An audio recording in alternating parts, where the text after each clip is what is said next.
right, it is always a pleasure to be joined by my next guest, and he is now the new CFFC welterweight champion of the world. And of course, it is the White Lion, Yohan Lainesse, on the show. Yohan, how are you? Hi, I'm good, thank you. And you feel good? I'm good, man. And you know, I like I said before we went live, I'm not as good as you. You're the new champion. You got that shiny belt right there behind you. So I guess my first question is, I got to ask, how are you feeling? Is everything that you thought it would be? I feel very good. I'm very grateful. It's of course it's the dream for every fighter to finally be a champion of a big organization like CFFC. I know it's a big one, so it's a lot of sacrifice in my life, a lot of things that I do. So I'm very happy about that for sure. Yeah, I see that you've been kind of letting loose a little bit, or at least eating some good food and having some fun since winning the belt, man. What has life been like for you? How crazy has it been with everyone reaching out to you, congratulating you? Man, of course, right now I'm in Canada, so I have a quarantine to do. So I cannot be with all my friends, all my family. I need to be. I need to stay at my home a little bit. But I enjoy every moment. I have a lot of message. I have a lot of people who call me and support me. I appreciate that. Of course, I can wait to go outside and meet some people, meet my friend, and see a lot of crowd, see a lot of people that support me. Of course, all my sponsor. But I enjoy every moment. I enjoy the process. When I came in Philly with my coach, we have a lot of fun. We lot a lot of things. We just enjoy the process, enjoy the moment. I don't cut a lot of weight. I have a nice weight cut. It was hard, but it's always hard. I have a big hydration after that. I feel very great in the cage. That was my best training camp. So of course I'm very happy. I love the process and I can't wait to see what's next for me. Well, let's talk about that fight. Evan Cuts at round 2 stoppage, and you're now the new champion. Like I said, he didn't really like the stoppage. He made it very clear he thought it was an early stoppage. Did you agree with that? Of course, no, because I think in my mind, the referee did a great job because Evan didn't defend himself as well. So he was just like that, and I threw a lot of bomb on his body. If you see the last 1 minute of the fight, you see that I clipped Evan Cuts with a nice uppercut, a good right hand. After that, he wasn't there, 2 body shot, and he just walked with the hands on his head. And Evan Cuts is a very tough guy. He didn't get finished in all of his fight. He had like 17 fights, and it's the first time he get finished. So he's a tough guy. He have a strong chin, and the body shot was the plan for me to cut his leg a little bit to shut down his cardio. So I think in my mind, the ref just saved a lot of brain damage for him because it was a question of time that I finished the guy. I see in his eyes, I see it. He wasn't there. He was hurt. And of course, after my body shot, in my mind, I'm going to the head. So I think the referee did a great job. Of course, it's easy when you get beat down to say, oh no, I'm okay. I want to get back. I want my revenge. In this sport, you don't get a revenge. In this sport, you have one night to shine. You have one night to do your things. And I think the victory is mine, man.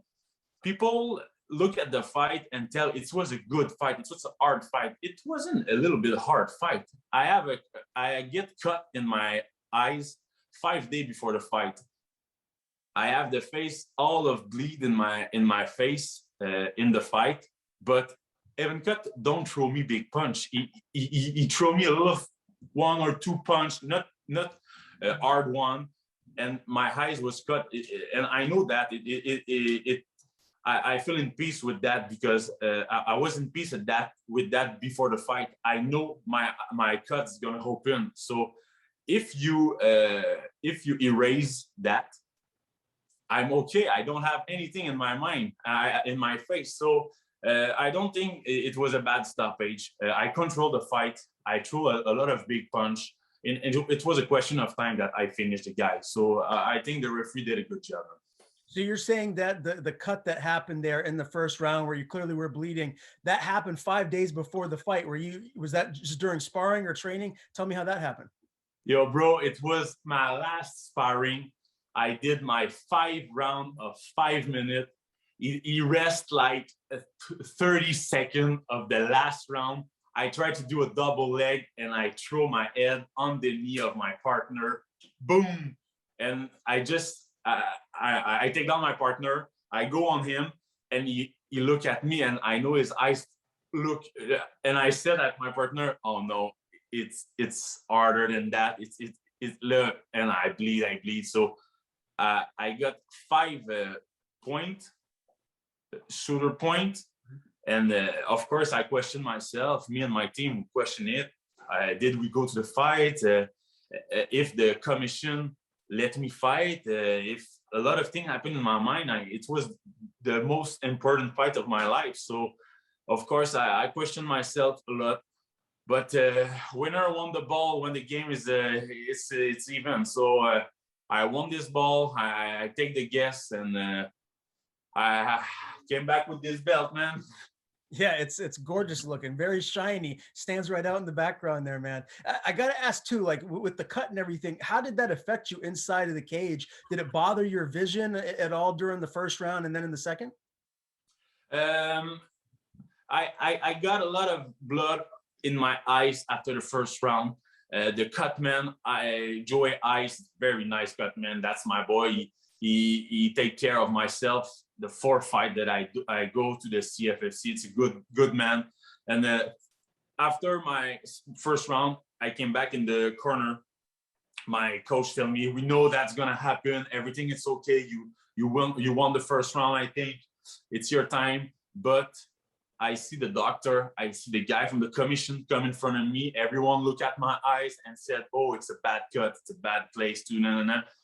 And I know in my mind, I can let this fight go in the 3rd, 4th, or 5th round, because if Evans throw me a punch right there and it cut me more, I know in my mind the commission don't like the cut like that, and he can stop the fight. And I wasn't want that.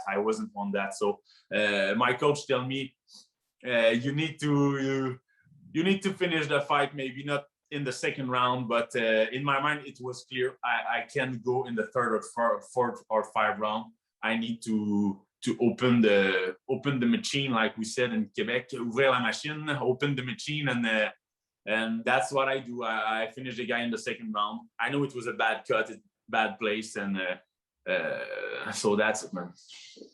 The first round was pretty close. I think a lot of people felt like you did enough to win that first round. What did your corner tell you going into the second, outside of just, hey, the cut is what it is, you just need to weather the storm, go out there, push the pace, get the finish? Were they impressed by anything that he did or any changes that they needed you to implement going into round 2? We feel in peace about the cuts. My corner tell me, it was a close first round. I think you win, but you need to focus on your jab. I have a good jab. I didn't throw it a lot in my fight before. I have a long reach. I need to focus a little bit more on my distance, on my jab, and picking my shot a little bit. That's why I work a lot on my box. I'm a knockout artist. Every time I touch, a lot of time people get knocked or go on the floor. So it's a good thing for me, but it's a bad thing, like I said, because I always try to knock out. But in this fight, I feel very more loosey, very more calm. I know it was a close first round, but I see in the eyes of Evan Cutts that in the first round, he looked at me and he won the fight. But at the end of the first round, he wasn't have the same eyes contact at the beginning. And after the start of the second round, I see in his eyes that he have not a lot of fun that he had before the fight. So in my mind, I said, okay, I'm in the good way. Of course, we know it was a close first round, but I know every time I touch, my opponent get hurt. So in my mind, I'm just said, you need to just touch a little bit, go on the body, because we know Evan Cutts have a good chin. And I know when I touched the body, I see in his eyes he was hurt. And after that, like a shark, when I smell the blood, I just want to finish the guy. Can you always tell in your opponent's eyes where their head is at in the fight? Like, for example, with Troy Green, the fight previous to this, could you see in his eyes that he was starting to fade at all? Or did he have a good poker face and not show anything in that fight? Troy Green have the best poker face that I ever seen. I see a little bit of fear in the face of Troy Green. He don't want to exchange with me. Evan Cutts wants to exchange with me. He exchanged, but every time I threw a punch, I see in his face, oof, he was a little bit hurt. And when I do the body shot, I feel it. I feel that he get hurt. So of course, I feel in his eyes, I feel in his body language that he was hurt after the uppercut and the body shot. Now, I'm sure you've watched the fight back once or twice or a few times by now, but one of the things that surprised me, the commentators were saying that they were concerned about your gas tank. Does that, when you hear something like that, does that bother you? Is there any legitimacy to that at all? Did I look very exhausted in this fight? Well, it didn't go very long, so I would have to say no, but I don't know. They were their cage side. They probably saw a little bit better than I. I just wanted to address that with you and get your thoughts on it, because I'm sure hearing that isn't something that you really want to hear. No, of course. I didn't feel very exhausted. I'm the most horrific poker face in the game. I'm not a poker face. I can start the fight and I'm like, but I'm not exhausted. I'm not very exhausted. Seriously, I don't feel very exhausted in the second round. I'm a guy. I'm very expressive. When I'm happy, you know that. When I'm not happy, you know that. I'm this kind of guy, so I don't have a poker face. But I don't feel very exhausted in this fight. If you see the first round, we do a lot of volume. We throw a lot of punch. We got a lot of movement, and it was always go forward. The two, we don't have a timeout in the first round. So of course, it was a big volume of fighting, but I don't feel very exhausted. In the second round, I feel very good too. Maybe, of course, sometimes I throw a lot of round punch, and every time I throw a big punch and I miss, of course, it's hard for my conditioning because it's exhausted a little bit, but I don't feel so much exhausted. I feel very good in the cage. And of course, people said that about me. I don't care about people what said, honestly, but it motivated me to be in a better shape and to be a better cardio machine. Yeah, no doubt about it. Did you get a chance to talk to Evan at all after the fight? And if so, what was that dialogue like? Yes, we talked about the fight. After the fight, we drink a beer together, and we talked a little bit. And he was very okay about that. Maybe it was not the same person after the fight and the morning before the fight. I think in the morning, his coach and all of his supporters said, the refs have bad stoppage, and he stopped the fight early enough. So maybe that in the head of Evan Cutts, he said, "Oh, it's the bad stoppage." But clearly, after the fight, he wasn't have this words about me. He said, he told me that I did a good fight, I hit hard, and it's okay. And say so. I love Evan Cutts. He's a very, very professional fighter. I don't have bad word for the guy.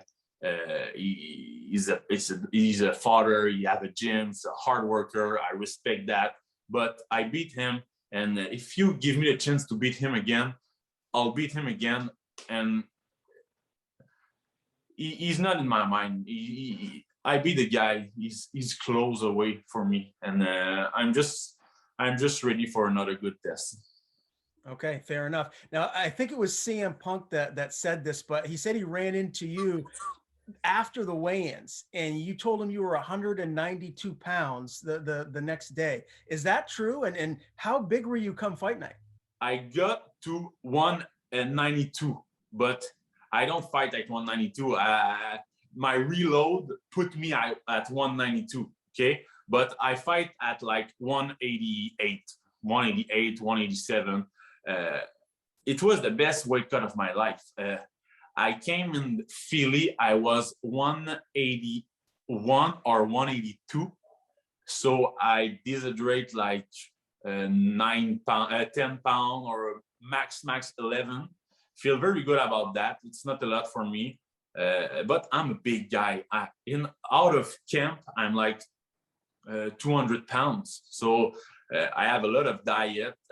Now I'm 195, exactly 195. So I have a lot of musculation on me.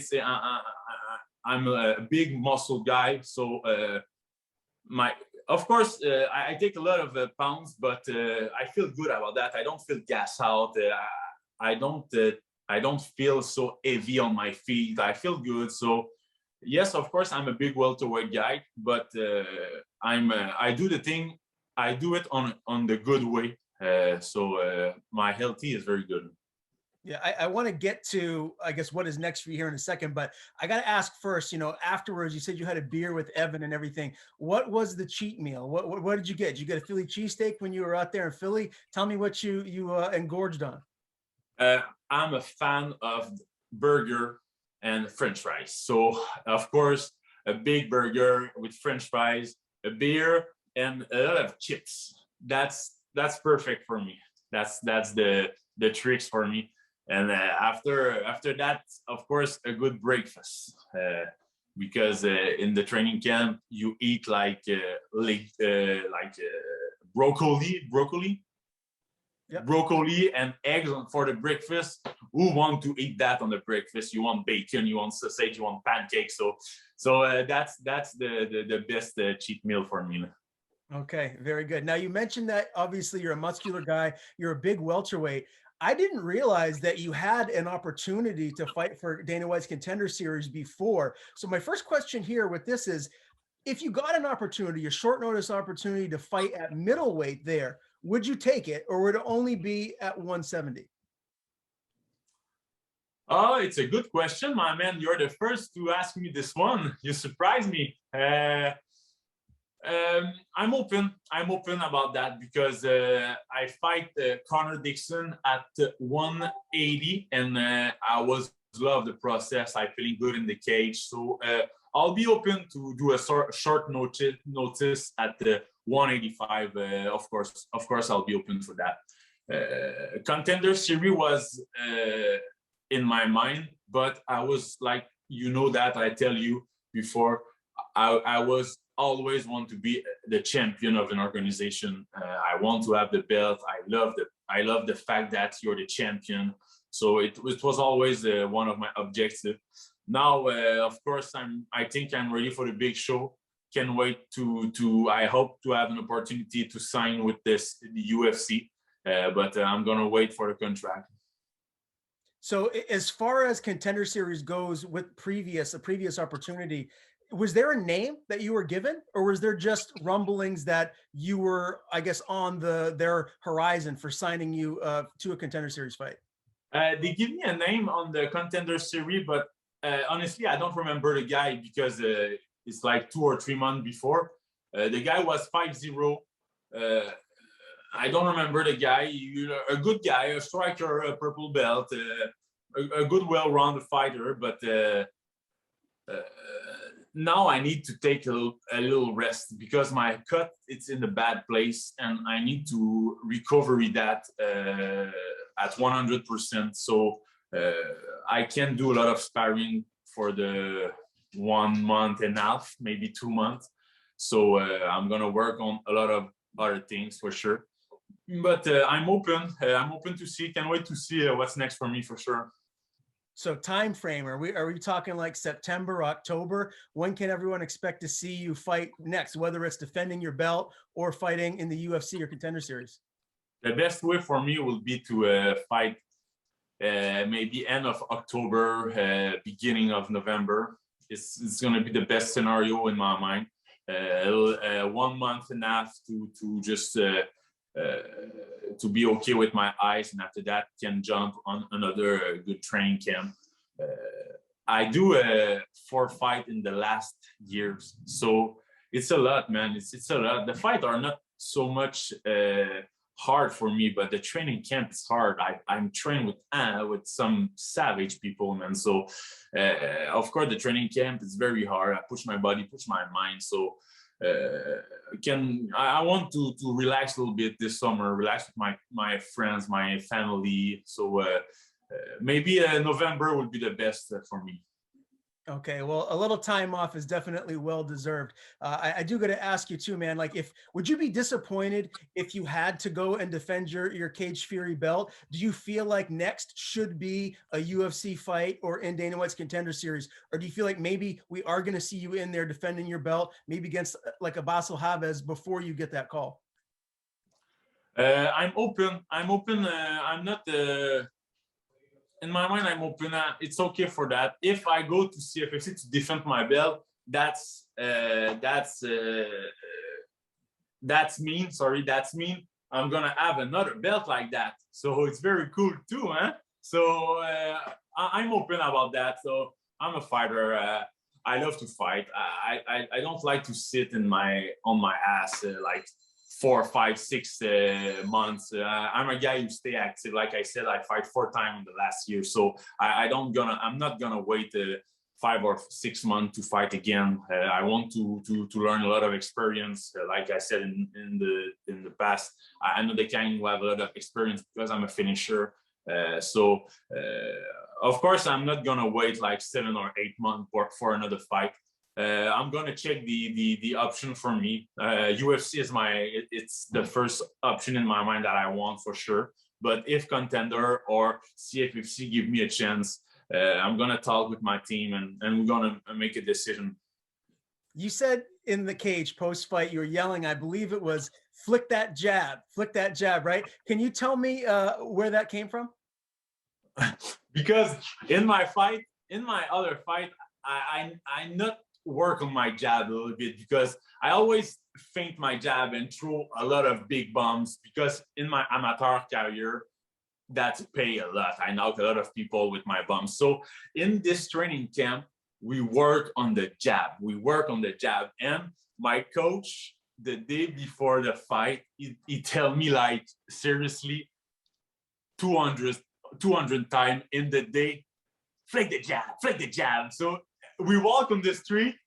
It was a silence. He looked at me and said, flick the jab. So it was very funny. And I said at my coach, when I'm going to win the belt, I'm going to take the mic and I'm going to say, flick the jab. And I do it like I have this in my mind. So we have words do say flick the jab, slip the jab. If the jab land, drop the 2, put the 3 behind it. So we do it like a song, and we have a lot of fun about that in the weekend. So that's make me flick my jab, and that's why I think I throw a lot of jab in the fight, and it was very funny. Well, very cool. Congratulations, Yohan, on winning the belt. I know this is something that has been a goal of yours for a while now, so very happy to see you achieve it. Before I do let you go, I got to ask you one last question. There's a big event this Saturday, Conor McGregor, Dustin Poirier 3. Who wins and why? It's so hard, man, because Conor McGregor changed the sport as he done. He done a lot of things, and he's very explosive, but I love so much Dustin Poirier and the ATT, American Top Team. I love I go there sometime, and I love the team. I love all the coach, all of the place. But oh man, you ask me that, it's hard, man. But I think Conor gonna he's not gonna let this trilogy go in the hand of Dustin Poirier. Conor McGregor do a lot of things, and when he do something, he do it good. And I think he's gonna be in the best shape of his life for this fight. And sometimes people forgot who's Conor McGregor, and I think he's gonna win. He's gonna knock them out in the second round, I think. Okay. Will your quarantine be over by then? Will you be able to watch this with friends? Or are you going to have to watch it at home? But I'm gonna watch this with my family, my mother and my dad. So it's okay. They are my best friends. So I watch a lot of UFC even with my dad and my mom. They are always here with me. They are my best supporters. So I'm very happy about that. Very well said. Family first, my friend. That is awesome. Well, hey, Yeah. again, Yohan Lainesse, the new CFFC welterweight champion of the world, second round finish of the former champ Evan Cutts. Before I let you go, man, tell people where to follow you on social media. And if you have anyone to thank, any sponsors, the floor is all yours. All right. Thank you very much, Ryan. I appreciate that. So you can follow me on Instagram, MMA White Lion, on Facebook, Yohan White Lion Lainesse. And all my sponsors, I have a lot of sponsors, Manulif, Maçonnerie Chicoine, La Méchante Virée, Roi Lavoie, Les Niches, Le Pouvoir de l'Angle, le White Lion Burger à La Méchante Virée, High Roller Custom, mon gym, LV Jiu-Jitsu, Kickboxing, Team White Lion, toute mon équipe, tous mes supporters, les gens qui supportent. Thank you, Ryan. Thanks to you to give me the chance to work my English a little bit. I think I'm going to be better every day, every time I spoke with you. So thank you, man. Hey, you're already where you need to be, man. You're fantastic. So, hey, thank you as always for your time. I look forward to doing this again soon. Thank you, sir.